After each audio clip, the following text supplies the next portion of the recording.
مہمان عزیز وقار حاضرین مجلس، آج کی محفل اس لیے بھی باعث فخر ہے کہ میں اپنے بچوں کو بتانا چاہتی ہوں یہ جو ہستیاں آپ کے سامنے بیٹھی ہیں انہوں نے آپ کی طرح گاؤں کے اسکول میں رہ کر گاؤں کے سرکاری اسکول میں تعلیم حاصل کی اور اپنے ماں باپ کے ساتھ گھر کے کام کاج میں مدد کر کے تعلیم کو جاری رکھا۔ اعلیٰ عہدوں پر فائز ہونے کے بعد زمین سے جڑے رہتے ہیں، رشتہ داروں کی عزت کرتے ہیں، ضرورت مند کے کام آتے ہیں، نوجوانوں کی تعلیم کے لیے فکر مند رہتے ہیں، نوجوان نسل نشہ کی لت سے دور رہے اس کے لیے کافی کام کرتے ہیں، نوجوانوں کی تعلیم تربیت تجارت کے لیے حوصلہ افزائی کرتے ہیں۔ اکثر کہتے ہیں کہ ہر گاؤں میں بچوں کے لیے ایک اسٹیڈیم تیار کرنا چاہیے۔ ہماری یہ کوشش تھی کہ ان شخصیات کو مدعو کیا جائے تاکہ ان کو دیکھ کر ان کے خیالات سن کر ہمارے بچوں کی حوصلہ افزائی ہو اور بچوں کو بہتر مستقبل کے لیے آمادہ کیا جا سکے۔ میں اپنے اسٹاف کی طرف سے، بچوں کی طرف سے، مہمانوں کا جو ریاست کی آن بان شان ہے سب کا باطنی میں قلب شکریہ ادا کرتی ہوں۔ آپ نے اپنی گناہوں و مصروفیت کے باوجود ہماری دعوت کو قبول کیا، ہمارے بچوں کو موقع دیا کہ وہ آپ سے ملاقات کریں۔ میں اپنے اسٹاف کا بھی شکریہ ادا کرتی ہوں کہ انہوں نے چند دنوں میں محنت کر کے اس پروگرام کو کامیاب بنایا۔ میں عرض کرنا چاہتی ہوں سرکاری اسکول میں پڑھانا صرف پڑھانا بھر نہیں، یہاں پڑھنا ہوتا ہے حالات کو جس میں ہمارے بچے رہ رہے ہوتے ہیں۔ ایک ہی جماعت میں ایک بچے کو 20 تک پہاڑے یاد ہیں، دوسرے کو گنتی کی سمجھ تک نہیں۔ ایک ہی جماعت میں بچوں کے 5 گروپ بنتے ہیں، ذہنی طور پر بھی اور جسمانی طور پر بھی۔ میں چاہتی ہوں کہ وہ کاغذ پر پھول پتی اور تتلی بنائیں، مگر کہاں نہ کاغذ ہے نہ رنگ، رنگ تو خیر کہیں بھی نہیں ہے۔ یہ اکثر کاپی قلم نہیں لاتے، کوفت ہوتی ہے کیسے پڑھائیں کیسے لکھائیں، لیکن اکثر یہ کچے پکے موسمی پھل لاتے ہیں، بڑی مشکل سے حاصل ہونے والے پھل اپنے لیے نہیں لگتے۔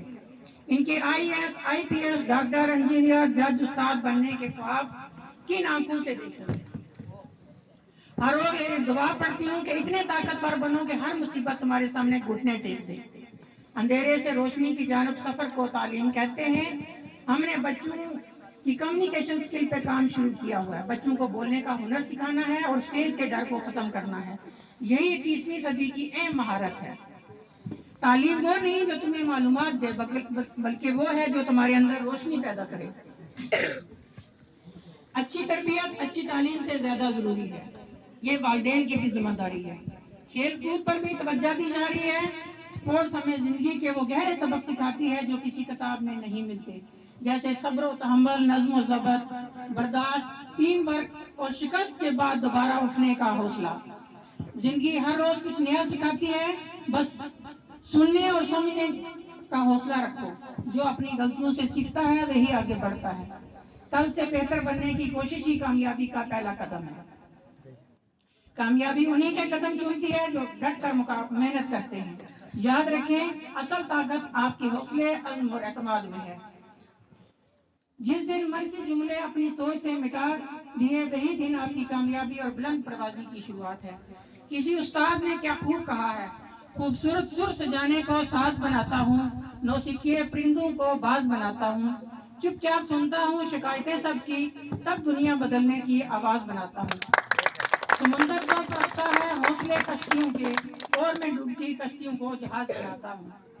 بنائے چاہے چاند پہ کوئی برج خلیفہ، بنائے چاہے چاند پہ کوئی برج خلیفہ، ارے میں تو کچی اینٹوں سے یہ تاج بناتا ہوں۔ میں اپنے مہمانوں سے کہنا چاہتی ہوں جیسے چنڈک اور کلائی میں ظفر کے پیچھے لگی رہتی ہوں، یہاں شبیر بھائی ہیں اسی طرح یہ تعاون کرتے ہیں اسکول کے کاموں کے لیے، تو میں شبیر بھائی کا بھی بہت شکریہ ادا کرتی ہوں، امید رکھتی ہوں کہ آئندہ بھی۔ اور بچوں کے لیے آج کے لیے ہم نے مہمان خصوصی جن کو چنا ہے، ممتاز صاحب جو چیف انجینئر ریٹائر ہوئے ہیں، ان کو بچوں سے بہت محبت ہے۔ ہم اپنے علاقے میں انہیں چاچا نہرو کے نام سے جانتے ہیں۔ ہمارے بچے بہت، ان کے جو دوست ہیں وہ چھوٹے چھوٹے بچے ہوتے ہیں، چھوٹے بچے جو ہیں وہ ان کے دوست ہوتے ہیں۔ تو آج کی ہماری پرائمری کلاس کے بچوں کے لیے ممتاز صاحب یہ سویٹر لائے اور آپ بچوں کے لیے جو دعوت کا انتظام کیا، بریانیاں کیا ہے، وہ بھی ان لوگوں نے کیا۔ تو اسی کے ساتھ میں سب کا بہت بہت